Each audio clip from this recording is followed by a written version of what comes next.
Good evening, spiritual warriors. Antiri Amidasi coming to you. Continuing to read from Spiritual Warrior 3, Solace for the Heart in Difficult Times, written by His Holiness Bhakti Tirtha Swami Krishnapad.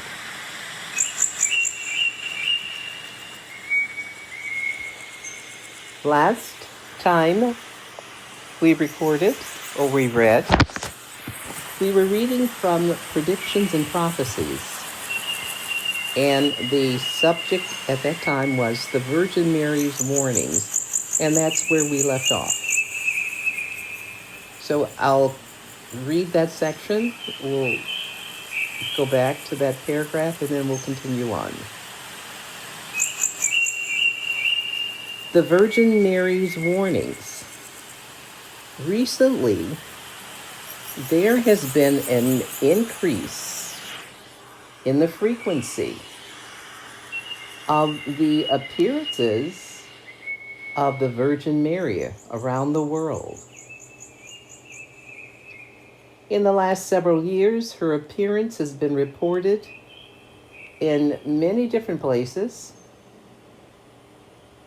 such as Medjugorje, Bosnia. She has appeared to hundreds of thousands of people around the world.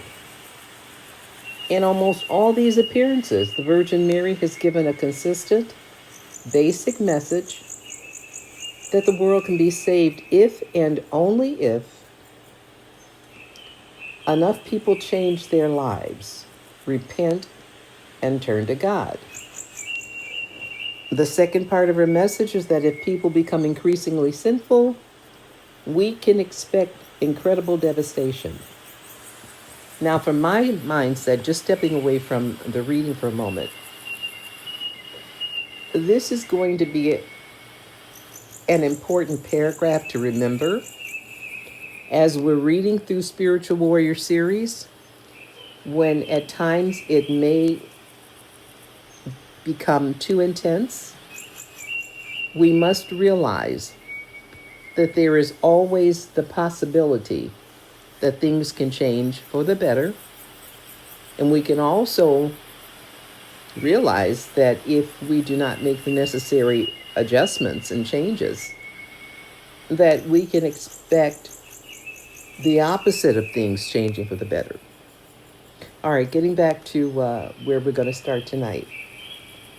Other warnings in the Judeo-Christian tradition. Similar information can be found in Judaism, among the Kabbalists in their codes of the Zohar. The Zohar describes intense tribulations and global upheavals.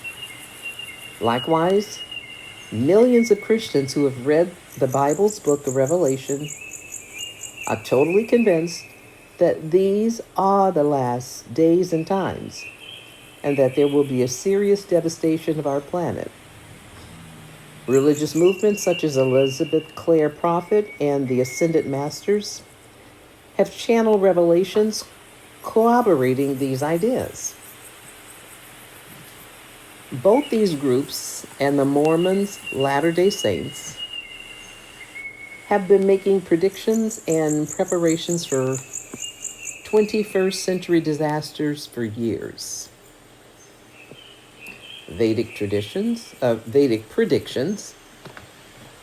according to the Mahabharata, whenever two eclipses take place in close succession, inauspicious events are bound to occur. Another inauspicious sign is the alignment of 7 planets in one sign or house of the zodiac. Both of these events happen right before the terrible war described in the Mahabharata. Modern astrological predictions indicate that 2 eclipses will take place in the year 2000, and that the same type of planetary alignment described in the Mahabharata and the Bhavishya Purana will happen again in May of 2000. Another aspect of Earth changes concerns the concept of pralayas. Pralaya is a Sanskrit term meaning a term of destruction or withdrawal, a cessation of manifestation. Pralaya is often defined as the state of latency or rest between two manvantars or great life cycles. These pralayas are generally preceded by periods of calamity or destruction. The Vedas give different types of situations that can bring down human civilization. In the contemporary world, there are a number of phenomena that could be indicators of an impending pralaya. It is, of course, difficult to know for certain, but any of these circumstances by itself could extinguish the majority of the planet's inhabitants. The greenhouse effect. The first indicator of a possible pralaya is the greenhouse effect. Global warming is an increase in the Earth's temperature caused by too many greenhouse gases. Excess amounts of carbon dioxide, methane, and nitrous oxide trap too much infrared heat from the sun, causing an increase in the Earth's atmosphere. Over the past 50 to 60 years, scientists have noticed that the planet is getting hotter and hotter as it tries to withstand ever greater levels of pollution. If this continues at the current rate, this could devastate humanity worldwide.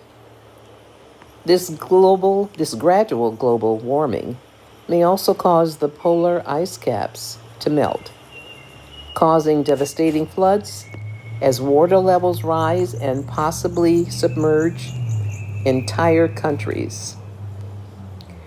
We're in the year 2023 right now, stepping away from the book for a moment. These situations have already occurred, or they're occurring in varied degrees, but it has already happened. Getting back to the book, ozone depletion. The second indicator is the phenomenon known as ozone depletion. Let us quote a few recent article headlines in the news. One of them simply says, "The ozone vanishes, and not just over the South Pole." Another recent headline says, "Man-made pollutants are producing changes in the Earth's climate that may prove catastrophic." Still, another headline says, "Increasing greenhouse gases may be worsening Arctic ozone depletion and may delay ozone recovery." The ozone layer is a covering that shields the whole planet. It is a part of a divine design plan that, among other things, protects us from being scorched to death by the sun's rays. Because of various unnatural pollutants and extreme emissions from human-made products, the ozone layer is now thinning and ultraviolet rays are penetrating the upper atmosphere. There are now large holes in the ozone layer located in the Antarctic and elsewhere. Scientists at first ignored the problem, hoping it would go away. But instead, it has gotten worse. The holes are expanding and allowing harmful radiation to enter. The danger is that this radiation can harm millions of people and other forms of life. Already, there's an indication that this factor is increasing the skin cancer rate in human beings. This problem can also damage certain crops and can affect marine life and other life forms by affecting the food web. What's actually amazing right now is that this is also happening. They're expecting I don't know if it's proper to say, an ocean of seaweed. And again, I'm stepping away from the book for a moment. But an ocean of seaweed to come up on the shores in Florida and in the Caribbean and some other country. Very interesting phenomenon. Going on to nuclear warfare. The third indicator is of a possible, the third indicator of a possible pralaya is the threat posed by nuclear arms and warfare. As almost everyone knows, the U.S. almost started a third world war when President Kennedy was in office as a result of the Cuban Missile Crisis. Information has come to light in the last few years regarding how serious the situation actually was. Russia was ready to back up Cuba and attack. Even though the hardline communist government of Russia has been largely dismantled, there are still many nuclear arms experts and technicians who the new Russian economy has not been able to employ. And there are weapons and materials that could all too easily find their way into dangerous hands. Perhaps our government did not originally realize the danger of having these technicians on the loose. But now we have learned that terrorist organizations and governments have recruited some of them. Fear of this nuclear danger is certainly legitimate, especially when we put the situation in a historical context. It is rare in history for those in power to have weapons and not use them. Despite the fact that there are currently dozens of countries that have agreed to not fully develop or use nuclear weapons. There are also many countries with nuclear capabilities that have not made any such pledge of peace. It may only be a matter of time before history repeats itself and someone initiates a war.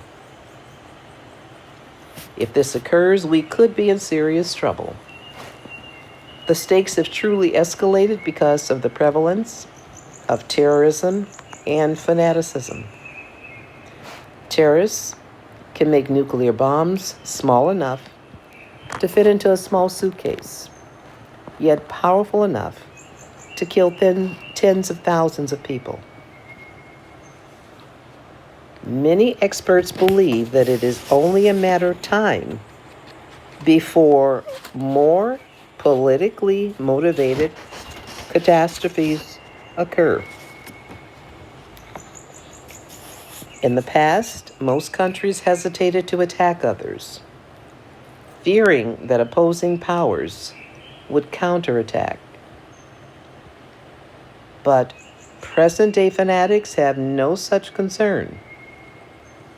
As we have seen in news reports, many terrorists are not afraid to lose their own lives because of their distorted mentality about salvation through the violent persecution of others.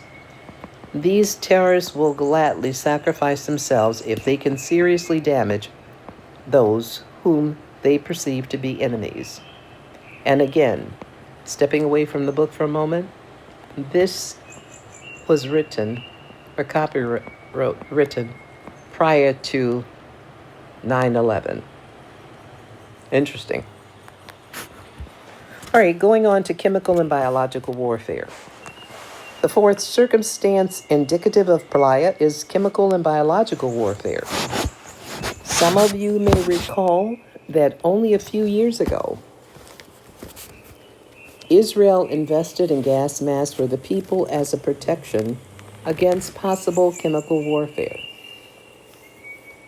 The danger of chemical and biological warfare is that such an approach is infinitely cheaper and therefore more widely accessible than nuclear weaponry. Chemical weapons can quickly incapacitate and kill large populations, and biological weapons can cause the rapid spread of major catastrophic illnesses. Many informed people fear that biological warfare may soon get totally out of hand, causing all kinds of plagues and decimating the human family. Again, stepping away from the book for a moment, This was written prior to the spread of COVID. I don't intend to always come in and make a comment, but when it's so relevant, I'm almost driven to make it. But I think in most circumstances, I'll leave it up to the listener to either question it or to delve into it further. All right, getting back to the book, pole shifts. The fifth phenomenon is the possibility of a pole shift. A pole shift is an extremely dangerous event because as the poles change position, the Earth sphere moves in unpredictable ways, producing earthquakes, floods, and other natural disasters. Archaeologists have discovered rock formations that suggest that such shifts have happened several times in the past. Many people believe that the poles are gradually shifting now and that a more sudden shift is imminent. Moving on to comets. Comets can also portend a time of planetary upheaval. A comet is not simply a landmass or an inanimate object.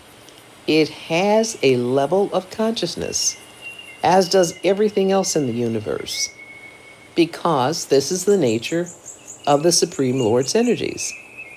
Many of us are consciously aware that the earth is our mother, a living being. The earth, the moon, the sun, and the galaxy itself are all living beings.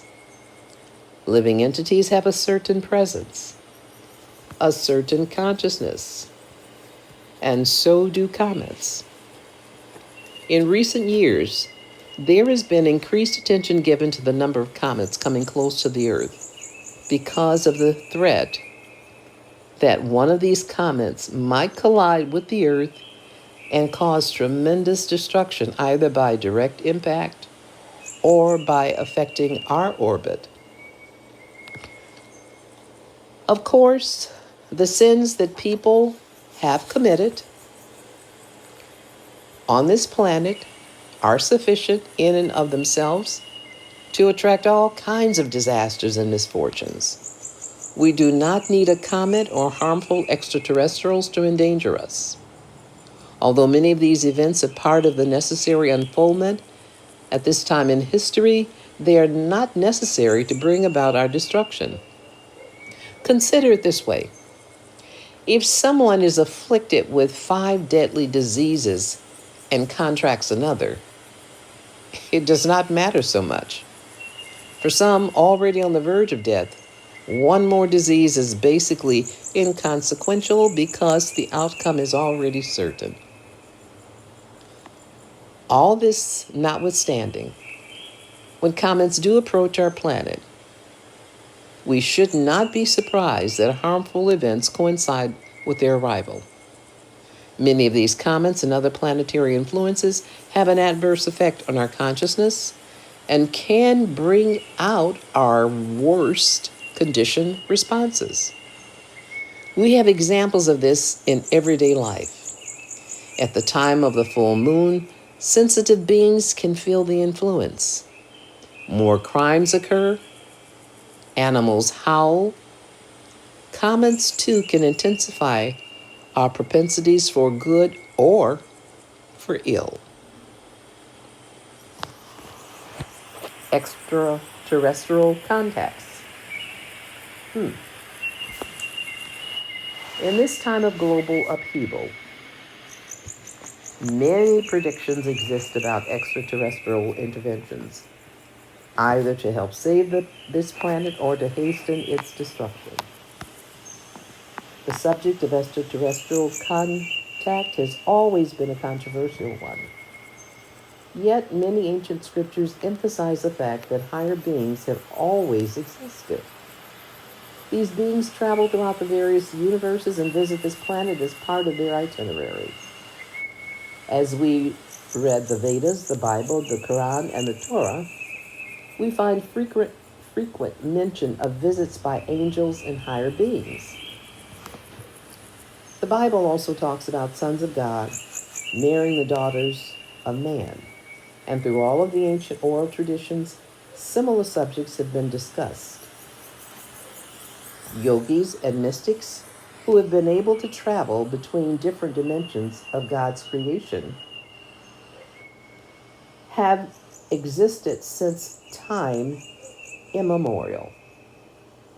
Many events that we now consider mythology were actually real, because many of these experiences are no longer commonplace and may even seem implausible.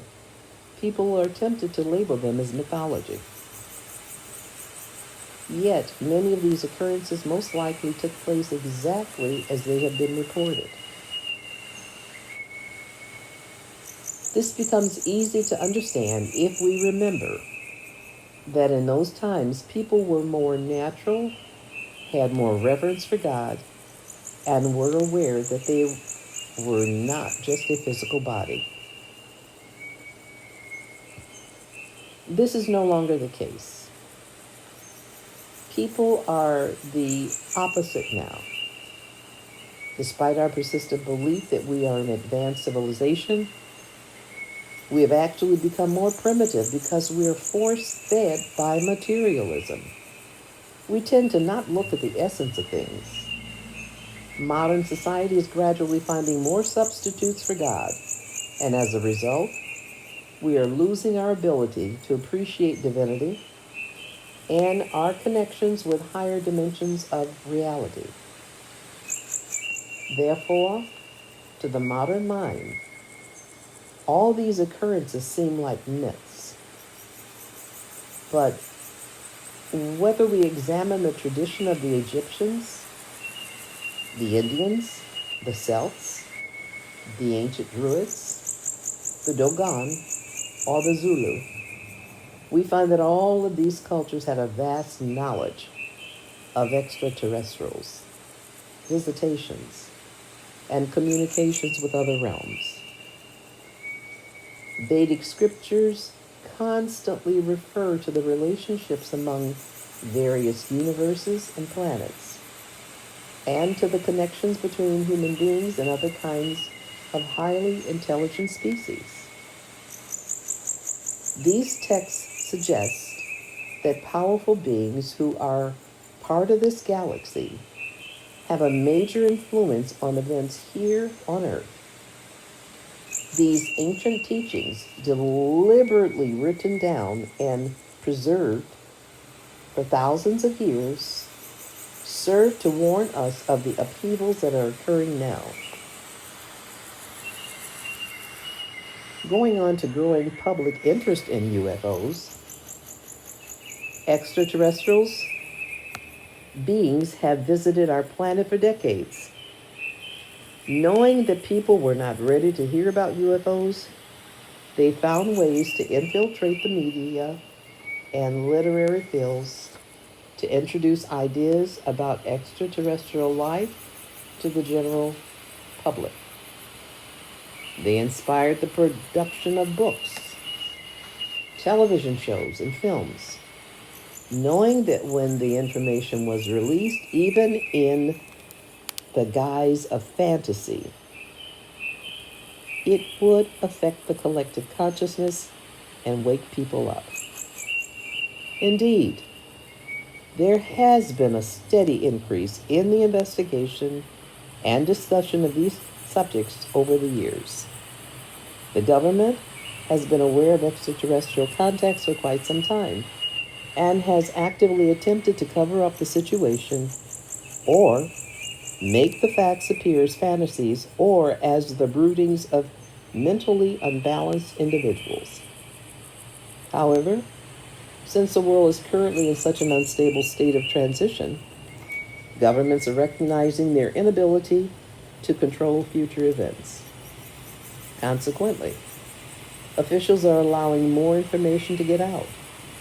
They're hoping that if these unsettling realities are brought to the population's attention in a gradual way, there will be less fear and trauma when the realization dawns that governments and military forces can do little to protect them. Unfortunately, people are so absorbed in material life that they do not realize how dangerous the situation is. Many of the negative occurrences in this world are results of the spiritual bankruptcy and low consciousness of the world's inhabitants. That is one reason why spiritual life is truly a matter of survival today, even physical survival, because a higher consciousness can change outer circumstances or, if it is too late for that, prepare us to face extreme adversity with serenity, skill, and courage. About 20 years ago, I was speaking about a variety of subjects on a radio program in Cleveland, Ohio. People were calling in extremely enthusiastic and involved in what I was discussing. The program continued in this way for about an hour and a half. Then I made a few comments about UFOs, and all of a sudden, people started calling in with their complaints. Swami, your presentation was wonderful up until you mentioned this nonsense. I realized that then that people were not ready to hear about extraterrestrials and UFOs.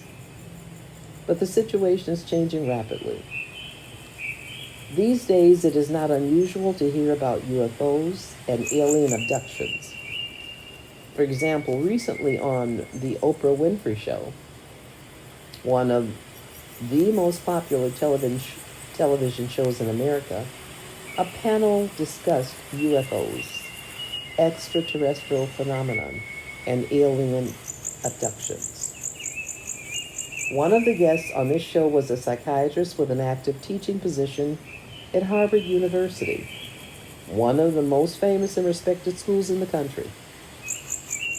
Just think about it. Here was an expert from this great university speaking about phenomena far beyond the normal range of what we consider to be reality, viewed by millions on one of the most popular shows in the nation. This is just one example indicating that these kinds of topics are definitely being discussed more and more. This psychiatrist, Dr. John Mack, said that our culture has consciously tried to avoid discussing such topics as alien abductions.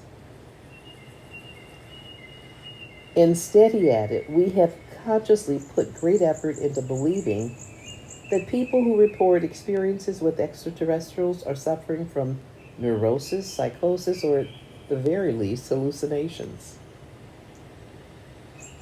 On this particular show, several people reported that the abductions had continued for many years and that only now were they able to come out of the closet to speak about their experiences.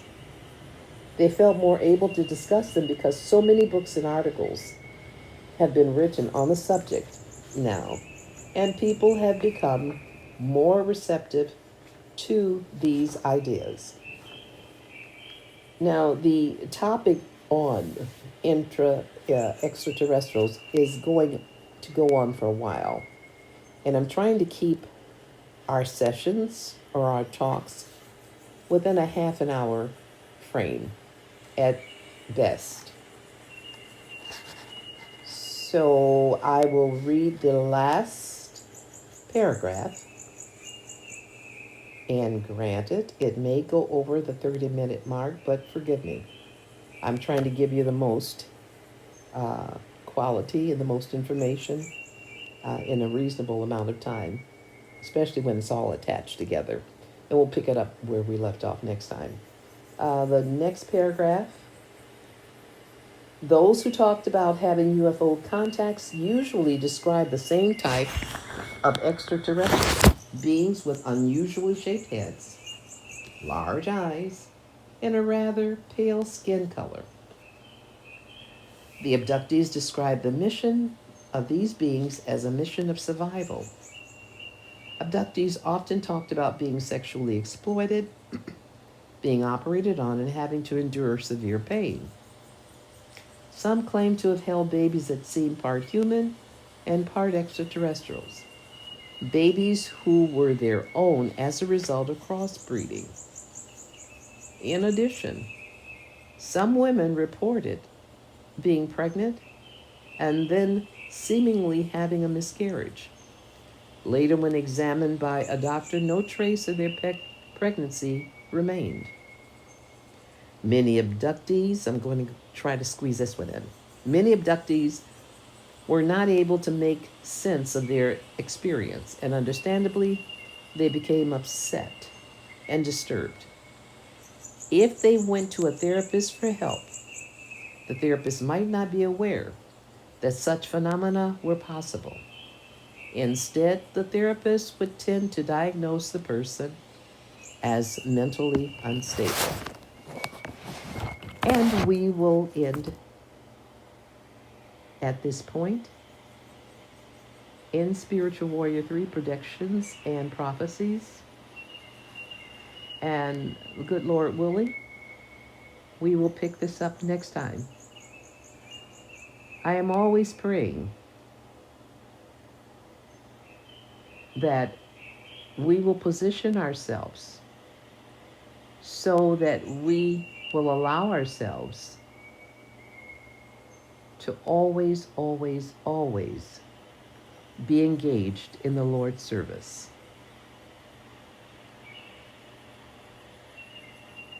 Hare Krishna.